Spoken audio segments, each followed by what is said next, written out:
모임에 나가본 경험이 있으신 분들도 계실 것입니다. 오랜만에 얼굴을 마주한 친구들과 반가운 인사로 시작되는 자리에서 이상하게도 자꾸만 시선이 가는 사람이 있습니다. 그 사람은 누구보다 조용하지만 어딘지 모르게 분위기를 끌어당기고 있었습니다. 말을 많이 하지 않음에도 불구하고 사람들 사이에서 계속해서 회자되는 인물이었습니다. 그 사람은 자녀 자랑도 하지 않았고 재산이나 건강에 대한 자랑도 전혀 없었습니다. 그럼에도 불구하고 모임이 끝난 뒤에는 꼭 누군가가 이렇게 말하곤 했습니다. 야, 나 진짜 저 사람처럼 나이 들고 싶다. 많은 말과 웃음이 오가는 자리에서 정작 가장 부러운 사람은 조용한 그 사람이었습니다. 그 사람에게는 허세가 없었고 겉멋도 없었으며 남을 평가하는 듯한 눈빛조차 없었습니다. 대신 한마디 말, 한 번의 미소, 그리고 그 사람이 앉아있는 자리에 자연스럽게 스며드는 따뜻함이 있었습니다. 이번 영상에서는 바로 그런 사람들, 나도 저렇게 나이 들고 싶다는 감탄을 자아내는 사람들의 공통점에 대해 이야기 드리겠습니다. 그들은 목소리를 높여 자랑하지 않아도 자연스럽게 모임의 중심에 앉게 됩니다. 사람들이 먼저 다가가고 먼저 연락하며 스스로 마음을 털어놓고 싶어집니다. 그들이 특별한 비법이나 기술을 지닌 것은 아닙니다. 다만 그들의 삶에는 몇 가지 진심 어린 습관들이 깊이 스며들어 있습니다. 이 영상은 어쩌면 지금 마음속으로 나는 왜 이렇게 외로운가, 왜 사람들은 나를 찾지 않을까 하는 생각이 들 때 조용히 위로가 되어 드릴 수 있을지도 모릅니다. 이번 이야기를 통해 그저 나이만 들어가는 삶이 아니라 존중받는 노년을 향한 따뜻한 실마리를 하나씩 전해드리고자 합니다. 그리고 혹시 지금 마음속으로 이렇게 생각하고 계신 분들도 있으실 것입니다. 나는 지금 자랑할 만한 것이 아무것도 없는데. 괜찮습니다. 진정으로 멋진 사람은 자랑이 아니라 자신이 살아온 모습으로 존중을 받습니다. 지금부터 그 이야기를 함께 나누겠습니다. 모임에서 가장 부러운 사람은 누구일까요? 며칠 전 오랜 시간 알고 지낸 68세의 김영자 여사님께서 이렇게 말씀하셨습니다. 내가 부러운 건 돈이 많은 사람도 아니고 자식이 잘 된 사람도 아니야. 아침에 일어나서 아프지 않게 움직이고 버스를 타고 장을 보고 밥을 해먹고 산책까지 다녀올 수 있는 사람, 그게 너무 부럽더라. 그 말을 들은 순간 저는 한참 동안 가만히 멈춰 서 있었습니다. 그래, 결국 진짜 부러운 것은 살아낼 수 있는 힘이구나. 곰곰이 생각해보면 우리가 가장 먼저 잃기 쉬운 것도 바로 내 몸을 스스로 돌보는 능력입니다. 이제 나이가 들어가는 모임에서는 어느새 건강 이야기가 빠지지 않게 되었습니다. 무릎이 아프다고 말하는 사람, 혈압 때문에 하루에 약을 3알씩 먹는 사람, 계단 한 층만 올라가도 숨이 차다는 사람. 그중 한 분이 조용히 말씀하셨습니다. 나 새벽에 공원 2바퀴 걷고 왔어.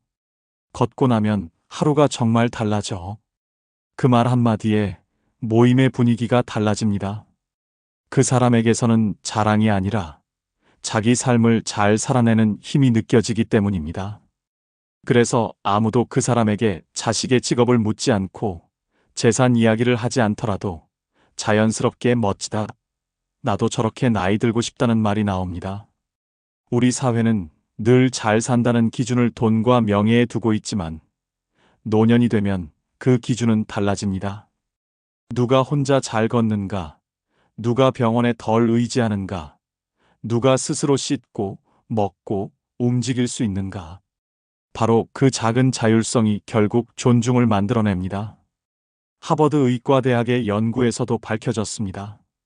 노년기의 삶의 만족도를 결정짓는 가장 중요한 요소는 신체 기능의 독립성이라고 말합니다. 혼자 걷고, 혼자 씻고, 혼자 먹을 수 있는 능력. 이것이야말로 노년을 당당하게 만드는 첫걸음입니다. 우리는 종종 이런 말을 하곤 합니다.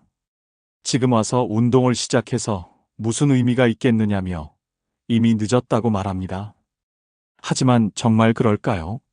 2021년 서울 아산병원에서는 60세 이상 어르신들을 대상으로 하루 30분 걷기 운동을 3개월간 지속하게 하는 실험을 진행했습니다. 그 결과 우울감과 수면장애, 관절 통증은 물론 인지 기능까지도 개선되는 놀라운 변화를 확인할 수 있었습니다. 근육은 나이가 들어서도 충분히 만들어질 수 있으며 혈관 역시 지금부터라도 회복이 가능합니다. 그리고 무엇보다 중요한 것은 건강이 곧 자존심이라는 사실입니다. 어느 한 사람이 이런 말을 한 적이 있습니다. 아프다는 말 한마디 없이 허리를 곧게 펴고 걷는 그 뒷모습 하나만으로도 사람들의 태도가 달라진다고 말입니다. 그 말에는 깊은 공감이 실려 있습니다. 자랑하지 않아도 중심에 서는 사람이 있습니다. 바로 건강한 사람입니다. 말하지 않아도 자연스럽게 풍기는 여유, 허세 없이도 느껴지는 품격. 그 모든 출발점은 결국 몸에 있습니다. 이제 아주 작은 것부터 시작해보는 것은 어떨까요? 아침에 일어난 직후 공복 상태에서의 3분 스트레칭, 하루 30분 걷기, 또는 계단 한층 더 오르기, 식사 때마다 단백질 섭취, 고기 조금, 두부, 달걀, 무엇이든 괜찮습니다. 한 달에 한 번 건강 상태를 점검하고 캘린더에 기록해두기. 이것은 결심이 아니라 생활 속 습관입니다. 그리고 그 습관은 사람을 바꾸고 그 사람이 속한 모임의 중심을 바꾸게 됩니다. 건강을 챙기는 하루의 반복이 결국에는 당신을 부러운 사람으로 만들 수 있습니다. 그렇기에 지금 내딛는 그 한 걸음이 매우 소중한 시작이 됩니다. 오늘 그 한 걸음을 조용히 시작해 보시기 바랍니다. 나이가 들수록 돈에 대한 이야기를 꺼내는 일이 점점 더 조심스러워집니다. 어떤 분은 자녀에게 용돈을 받으며 미안한 마음을 숨기지 못하고, 또 어떤 분은 자신이 직접 버는 적은 돈으로도 당당하게 어깨를 펴고 다닙니다. 이 차이는 어디에서 비롯되는 것일까요? 어느 날 정씨 할머니에 대한 이야기를 들은 적이 있습니다. 남편이 공무원으로 정년퇴직하여 연금이 꽤 나오는 덕분에 생활비 걱정은 없다고 합니다. 명절이면 자녀들에게 용돈을 챙겨주고 손주의 생일이면 옷도 사주신다고 했습니다. 하지만 정작 본인은 카페에 가서 커피 한 잔조차 쉽게 사 마시지 못한다고 하셨습니다. 커피가 그렇게 비싼 줄은 몰랐어요. 남편 눈치가 보여요. 제 돈이 없잖아요. 그 한마디가 마음을 깊이 울렸습니다. 평생 가족을 위해 헌신하며 살아오신 분이 자신의 이름으로 된 통장 하나 없이 지금도 무언가를 사려면 타이밍을 보고 말을 꺼내야 한다는 현실. 그 모습은 안타까움을 자아냅니다. 더 마음 아픈 것은 그분에게 돈이 없는 것이 아니라 쓸 수 있는 권리가 없다는 사실입니다. 반면 강씨 할머니는 이렇게 말씀하십니다. 지금 어린이집에서 주 3일 일해서 월급 70만 원을 벌어요. 그 돈이면 충분해요. 이건 제 돈이잖아요. 그 미소와 당당한 태도 속에는 누구나 느낄 수 있는 여유와 자립심이 담겨 있었습니다. 금액은 크지 않지만 삶은 오히려 풍요로워 보였습니다. 여기서 가장 중요한 점은 단 하나입니다. 돈의 액수가 아니라 그 돈을 누가 자유롭게 쓸 수 있느냐입니다. 서울대학교 노년학 연구소의 보고서에 따르면 노인의 자존감은 단순한 경제 수준보다는 경제적 통제감과 훨씬 더 밀접한 관련이 있다고 밝혀졌습니다. 다시 말해, 내가 직접 버는 돈, 내가 자유롭게 쓸 수 있는 돈이 있어야 사람의 마음이 위축되지 않는다는 의미입니다. 어쩌면 지금 이렇게 생각하고 계신 분도 있으실 것입니다. 지금은 일도 하지 못하고 연금도 충분하지 않은데 이제 와서 무엇을 더 할 수 있겠느냐고 말입니다. 하지만 괜찮습니다. 지금부터 아주 작게 시작하셔도 충분합니다. 가장 먼저 본인의 이름으로 된 통장을 하나 마련해 보시기 바랍니다. 그리고 한 달 예산 중에서 단 3만 원이라도 내가 마음대로 써도 되는 돈으로 따로 정해두는 것이 좋습니다. 그 돈은 단순한 용돈이 아닙니다. 그것은 바로 자존감 통장입니다. 그 돈은 마음껏 사용하셔도 됩니다. 꽃을 사거나 카페를 가거나 책을 구입하셔도 좋습니다. 그 순간만큼은 나도 내 삶의 주인이다라는 감정을 되찾는 소중한 시간입니다. 또 한 가지 꼭 기억해 주셨으면 합니다. 자녀에게 나는 돈 필요 없다는 말을 너무 쉽게 하지 않으셨으면 합니다. 그 말은 나중에 이렇게 돌아오게 됩니다. 어머니는 괜찮으시잖아요. 아버지는 원래 잘 안 쓰시잖아요. 그리고 그 다음부터는 조금씩 주변에서 멀어지게 됩니다. 우리가 진정으로 원하는 것은 큰 돈이 아닙니다. 정말 필요한 것은 내가 나를 위해 자유롭게 쓸 수 있는 권리입니다.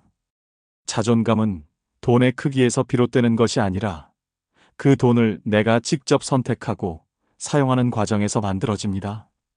다시 한번 정리해 드리겠습니다. 돈이 아무리 많아도 허락을 받아가며 쓴다면 사람의 마음은 작아집니다. 반대로 돈이 많지 않더라도 내 돈을 내가 선택해 쓸 수 있다면 그 마음은 당당해집니다. 노년의 자존감은 수입이 아니라 삶의 주도권에서 비롯됩니다. 오늘 여러분의 이름이 적힌 통장을 하나 만들어 보시는 것은 어떨까요? 나는 괜찮아. 자식들만 잘 살면 돼. 이 말 많은 분들이 한 번쯤은 해보셨을 것입니다. 정말 진심에서 우러나온 말이었을까요? 아니면 그렇게라도 스스로를 위로하고 싶었던 마음이었을까요? 정씨 할머니의 이야기가 떠오릅니다. 30년 넘게 교사로 일하시며 자녀 교육에 모든 것을 쏟아부으셨다고 합니다. 과외비, 유학비, 결혼자금, 집 마련까지 그 시절에는 괜찮았다고 하셨습니다. 나는 없어도 돼. 자식들만 잘 되면 되지. 하지만 지금은 상황이 많이 달라졌습니다. 큰딸은 외국에 있고 아들은 지방에 살며 막내는 육아로 바쁜 나날을 보내고 있습니다. 전화 한 통 받는 것도 어렵고 명절에나 얼굴 한 번 보는 것이 전부라고 하셨습니다. 심지어 전화를 해도 내가 먼저 해야 겨우 받아준다고 말하셨습니다. 몸이 안 좋은 이야기조차 더는 꺼낼 수 없어요. 혹시나 부담이 될까봐. 그 말씀 끝에 조용히 한마디를 덧붙이셨습니다.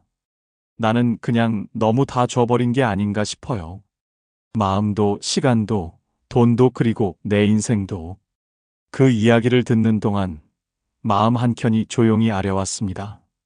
자식이 잘못한 것은 아닙니다. 다만 그 관계 속에서 여유가 사라졌다는 점이 문제였습니다.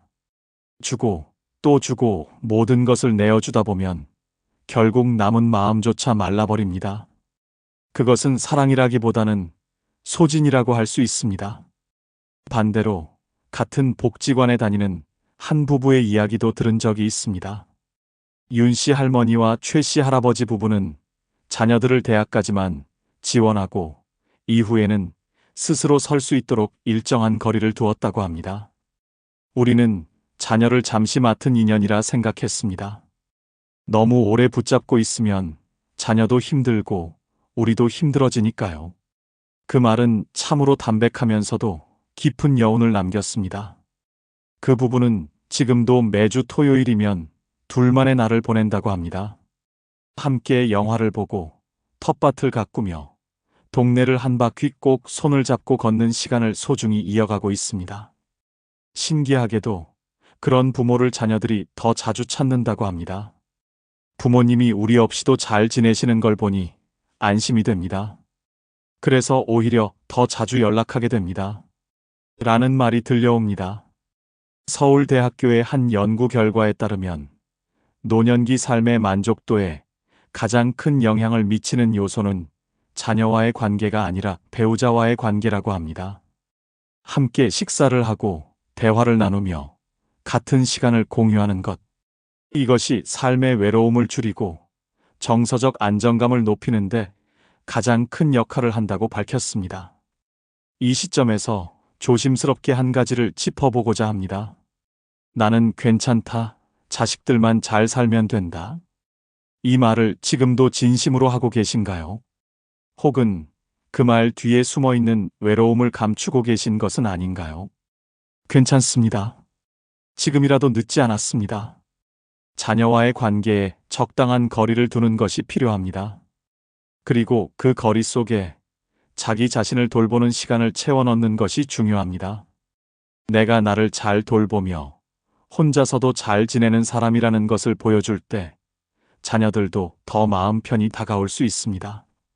결과적으로는 더 자주 찾고 더 자주 연락하게 됩니다. 다시 한번 정리해 드리겠습니다. 모든 것을 다 주었는데도 외로움을 느끼는 사람은 마음까지 모두 남에게 의지했던 경우가 많습니다. 반면 적당한 거리를 유지하며 스스로 자립한 사람은 오히려 가족과 더욱 가까워집니다. 가족에게 사랑을 주는 일은 나 자신을 잘 돌보는 일과 함께 갈 때 비로소 온전한 사랑이 됩니다. 오늘 하루 여러분의 삶에 나만의 시간을 하나쯤 넣어 보시는 것은 어떨까요? 모임에 나가보면 참으로 흥미로운 상황을 마주하게 될 때가 있습니다. 겉으로는 언제나 예의를 갖추고 인사도 잘하며 말도 공손하게 하는 사람이 있습니다. 그런데 이상하게도 그 사람 곁에는 사람들이 잘 머물지 않습니다. 그 이유는 무엇일까요? 그 사람은 정말 대단하시네요 라고 말하면서도 표정은 어딘가 비꼬는 듯하고 시선은 꼭 상대를 위해서 아래로 훑는 듯한 느낌을 줍니다. 그 말은 겉보기에 칭찬처럼 들리지만 듣고 나면 마음 한편이 찌릿하게 아려옵니다. 어딘가 모르게 비교당한 듯한 기분, 그리고 자존감이 살짝 깎인 듯한 느낌이 남습니다. 말이 공손하다고 해서 그 사람이 편안한 사람은 아닙니다. 반대로 민정 씨라는 분이 계십니다. 이분은 말수가 많지 않으며 자신의 이야기를 앞세워 자랑하지도 않고 화려한 말솜씨를 가진 것도 아닙니다. 그런데도 이상하게 속상한 일이 생기면 사람들이 가장 먼저 떠올리는 사람이 바로 이분입니다. 그 이유는 무엇일까요? 이분은 바로 들을 줄 아는 사람이기 때문입니다. 대화 도중 말을 끊지 않으며 무엇이 옳고 그르다 판단하지 않고 고개를 끄덕이며 끝까지 경청하는 태도를 보여줍니다. 그리고 마지막에 단 한마디, 그럴 수 있죠. 그 마음 이해됩니다. 그 말 한마디에 사람들은 울컥하는 감정을 느낍니다. 말이 많은 사람이 오래 기억에 남는 것이 아니라 마음이 편안했던 사람이 오래도록 기억에 남습니다. 심리학 실험에서도 이와 관련된 결과가 밝혀졌습니다. 낯선 사람과 10분간 대화를 나눈 뒤 서로를 평가하게 했더니 말을 많이 한 사람보다 상대방의 이야기를 많이 끌어낸 사람이 더 매력적이고 다시 만나고 싶은 사람으로 평가되었다고 합니다. 결국 사람들은 말을 잘하는 사람보다 잘 들어주는 사람을 곁에 두고 싶어 합니다. 혹시 나는 칭찬하는 척하며 은연중에 상대를 비교하고 있지는 않은지 되돌아보게 됩니다. 그 나이에 그 정도면 잘하신 거죠. 요즘은 다 그렇게 하더라고요. 이런 말들은 상대를 기분 좋게 해주려는 의도일지 모르지만 듣는 이는 돌아서며 씁쓸함을 느끼게 됩니다.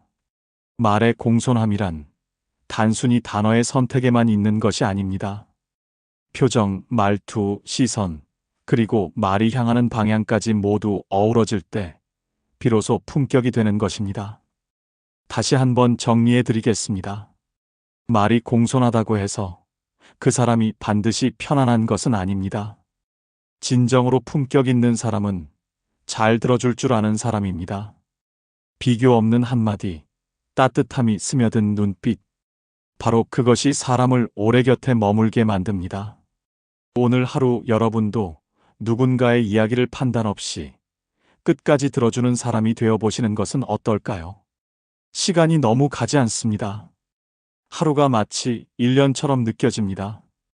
경로당에서 만난 유씨 할아버지께서 남기신 말씀입니다. 아침 8시에 일어나 신문을 보고 TV를 시청한 뒤 점심을 먹고 또다시 TV를 봅니다. 오후에는 스마트폰만 만지작거리다 보면 어느새 해가 저물고 그렇게 하루가 지나간다고 하셨습니다. 이분은 과거 건설 현장의 소장으로 근무하셨던 분입니다. 늘 바쁘게 정신없이 현장을 누비며 살아오신 분이었습니다. 그러나 퇴직 이후 그 바쁨이 사라지자 자신이 정작 할 줄 아는 것이 없다는 사실을 처음으로 느끼게 되셨다고 합니다. 쉬고 싶다는 말은 정말 바쁠 때만 할 수 있는 말이라는 사실을 그제서야 비로소 깨달으셨다고 했습니다. 한편 같은 동네에 거주하는 강씨 할머니는 65세가 되던 해복지관에서 수채화 수업을 시작하셨습니다. 손이 떨려 선 하나 제대로 긋지 못하던 시절도 있었지만 지금은 동네 전시회에 그림을 출품하고 그림 친구들과 함께 제주도 스케치 여행까지 다녀오셨다고 합니다. 그림 속에 자신을 담는 시간. 그 시간 덕분에 혼자 있어도 외롭지 않다는 말씀이 가슴 깊이 따뜻하게 다가왔습니다. 그분의 모습을 보면 나이는 같아도 눈빛과 말투, 그리고 몸에서 풍기는 에너지가 전혀 다릅니다. 주변 사람들은 이렇게 말합니다. 저분은 뭔가 있어 보여요. 정말 살아있는 느낌이 듭니다. 서울대학교 심리학과의 연구에 따르면 주 3회 이상 취미 활동을 하는 노인은 그렇지 않은 노인에 비해 우울증 발생률이 68% 낮고 치매 위험 역시 47% 낮은 것으로 나타났습니다. 하지만 이 수치보다 더 중요한 것은 내가 기다릴 수 있는 하루가 있다는 사실 그 자체입니다. 어디 가야 할 곳이 있고 만나야 할 사람이 있으며 해봐야 할 일이 있다는 것. 이 모든 요소는 하루를 그저 견디는 시간이 아닌 살아내는 하루로 바꾸어 줍니다. 일본의 노인복지 전문가 히라카와 박사는 이렇게 말했습니다. 노후에는 심장이 뛰는 일을 하나쯤은 반드시 가져야 한다고 강조하였습니다. 짧지만 강렬한 말입니다. 몸이 늙는다고 해서 나이가 드는 것이 아닙니다. 심장이 멈춰가는 것을 스스로 방치할 때 삶의 활력이 서서히 무너집니다. 혹시 지금 이런 생각이 드실 수도 있습니다. 손재주도 없고 그림 같은 것은 한 번도 해본 적이 없다고 느끼실 수도 있습니다. 하지만 괜찮습니다. 취미는 잘하려고 하는 것이 아닙니다. 지금까지 해본 적 없는 것을 지금부터 해보는 것 바로 그것이 진정한 취미입니다. 재능이 없어도 괜찮습니다. 다른 사람에게 보여주지 않아도 좋습니다. 단 하나면 충분합니다. 내가 기다릴 수 있는 하루, 나 자신을 설레게 할 수 있는 시간. 다시 한번 정리해 드리겠습니다. 취미는 단순한 여가 활동이 아닙니다. 그것은 삶의 품격을 지켜주는 나만의 리듬입니다. 나의 하루가 결코 무의미하지 않다는 것을 증명해주는 작지만 강한 이유가 됩니다. 오늘 작은 설렘 하나를 시작해 보시는 것은 어떨까요? 심장이 다시 뛰는 바로 그 순간부터 삶 또한 새롭게 시작됩니다. 모임에 가보면 꼭 한 사람쯤은 이런 유형의 인물이 있습니다. 입을 열기만 하면 자랑이 자연스럽게 흘러나오는 사람입니다. 처음에는 잘 알아차리기 어렵습니다. 인사도 정중하게 하고 옷차림도 깔끔하며 말투도 공손합니다. 그러나 시간이 조금 지나면 슬쩍 이런 말이 튀어나옵니다. 요즘은 독일차 아니면 허리가 아프더라고요. 우리 아들 이번에 대기업 전무로 승진했어요. 내 조카가 서울대에 다니는데 말이에요. 사람들은 겉으로는 웃으며 듣지만 속으로는 이렇게 느끼기 시작합니다. 또 시작이네. 왜 자꾸 나까지 평가받는 기분이지라는 생각이 떠오릅니다. 자랑 그 자체는 문제가 되지 않습니다. 하지만 그 자랑이 듣는 이에게 비교로 다가올 때 그 말은 칭찬이 아니라 상처가 됩니다. 한 모임에서 있었던 일입니다. 식사가 막 시작되었을 때 한 분이 자리에 앉자마자 이렇게 말했습니다. 우리 애가 이번에 전무 달았어요. 그것도 땡땡전자예요. 그 말을 듣던 옆자리 민정 씨가 조용히 숟가락을 내려놓으며 말했습니다. 그런 이야기를 들으면 우리 아이가 잘 지내는지도 갑자기 헷갈려집니다. 그 말에 잠시 정적이 흘렀고 이후 모임의 분위기는 확연히 달라졌습니다. 바로 이것이 핵심입니다. 누군가의 자랑은 또 다른 누군가에게는 비교의 시작이 될 수 있습니다. 그리고 그 비교는 그 자리를 점차 불편하게 만듭니다. 더 무서운 것은 자랑을 자주 하는 사람일수록 사실은 누구보다 타인의 평가에 예민하게 반응한다는 점입니다. 대화가 조금만 어긋나도 그건 좀 하며 은근하게 다른 사람을 깎아내리는 모습을 보이게 됩니다. 그 집은 아직도 결혼 안 했대요? 공무원이면 뭐 안정적이긴 하겠네요. 요즘은 다 그렇게 살죠. 그런데 우리는 좀 다르잖아요. 이러한 말들은 겉으로는 칭찬처럼 들릴 수 있지만 그 안에는 수십 겹의 비교와 우월감이 겹겹이 숨어 있습니다. 심리학 연구에서도 밝혀진 바 있습니다. 자신의 자녀를 자주 자랑하는 부모는 자존감이 불안정할 가능성이 높으며 타인의 평가에 민감하게 반응한다고 합니다. 즉, 그 자랑은 진정한 자랑이 아니라 내 자식 괜찮죠? 라고 묻는 일종의 확인 요청일 수 있다는 것입니다. 그러나 그런 말을 듣는 사람들의 입장에서는 다르게 느껴집니다. 나는 그냥 조용히 살고 싶은데 왜 우리까지 평가받는 기분이 드는 걸까라는 생각이 자연스럽게 들게 됩니다. 그리고 사람들은 그렇게 조용히 그 사람의 옆자리를 피하게 됩니다. 한두 번은 괜찮습니다. 하지만 세 번을 넘기면 피로감으로 다가옵니다. 진정으로 멋진 사람은 자식 이야기를 전혀 하지 않아서 멋진 것이 아닙니다. 자식 이야기를 할 줄 아는 선이 있기 때문에 듣는 사람 또한 편안해질 수 있는 것입니다. 다시 한번 정리해 드리겠습니다. 자랑 속에 섞인 비교는 듣는 사람을 작아지게 만듭니다. 말투에 숨은 은근한 우월감은 결국 자신을 외롭게 만듭니다. 진정으로 매력 있는 사람은 누구를 안다거나 무엇을 가졌다는 말을 하기보다 눈앞의 사람을 편안하게 만들어주는 말을 합니다. 오늘 여러분의 말 속에는 혹시 누군가를 살짝 눌러버리는 뾰족한 표현이 숨어 있지는 않은지 한 번쯤 돌아보는 시간을 가져보시기 바랍니다. 지금까지 함께 살펴본 이야기들을 돌아보면 몇 가지 중요한 모습들이 자연스럽게 떠오릅니다. 건강을 스스로 돌보는 사람, 자신의 돈을 자신이 선택하여 사용하는 사람, 가족과의 적절한 거리를 지킬 줄 아는 사람, 말 한마디에도 따뜻함을 담는 사람, 그리고 하루를 기다릴 줄 아는 사람. 이들에겐 공통된 특징이 있습니다. 큰 소리로 자랑하지 않습니다. 누구보다 조용하지만 모임에서는 늘 중심에 앉게 됩니다. 그 이유는 무엇일까요? 그들은 자신을 과시하려 하지 않습니다. 대신 조용히 자신을 돌보며 살아갑니다. 그 절제된 태도, 담백한 표현, 그리고 성실하게 쌓아온 하루하루가 사람들의 마음 깊은 곳에 울림을 줍니다. 그래서 누군가는 조용히 말합니다. 나도 저분처럼 나이 들고 싶다. 그 말은 단순한 부러움의 표현이 아닙니다. 그것은 존경의 마음에서 비롯된 진심입니다. 그 반대편에서는 말끝마다 비교를 섞는 사람이 있었고, 겉으로는 칭찬처럼 들리지만 그 안에 은근한 지적을 숨긴 사람도 있었습니다. 본인은 잘 인지하지 못할지 모르지만 사람들은 점점 조용히 그 사람을 피하게 됩니다. 결국 우리가 어떤 사람으로 나이 들어갈지는 자녀가 얼마나 성공했는지, 얼마나 많은 재산을 가졌는지보다 내가 내 삶을 어떻게 살아가느냐에 달려 있습니다. 그리고 이 시점에서 중요한 사실은 그 모든 변화가 지금부터 단 한 걸음씩만 시작해도 충분하다는 점입니다. 아침에 10분 정도 일찍 일어나 가볍게 몸을 움직여 보는 것. 내 이름이 적힌 통장에서 작은 금액을 꺼내어 마음 가는 대로 써보는 것. 자녀와 연락이 드물더라도 나만의 하루 루틴을 스스로 채워가는 것. 누군가의 이야기를 판단하지 않고 그저 끝까지 들어주는 것.